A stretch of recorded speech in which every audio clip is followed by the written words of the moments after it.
Oh.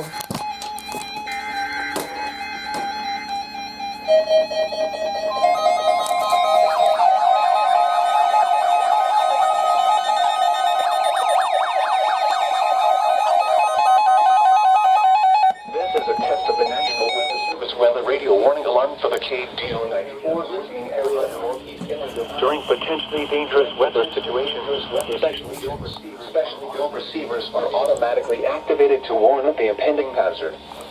Tests of these receivers are normally conducted by the National Weather Service every Wednesday between 11 a.m. and noon.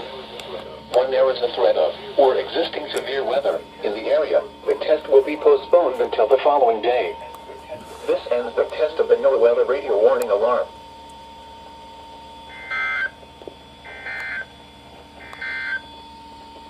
The current time is 11:08 a.m. Eastern Daylight Time. This is NOAA weather radio KDO94 originating from the National Weather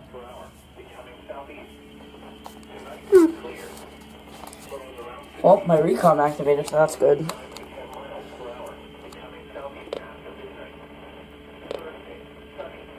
Oh, that's interesting. You can review what county. Also, my 250 actually activated for once, which I'm really surprised about because usually it doesn't activate, but it did. So, awesome.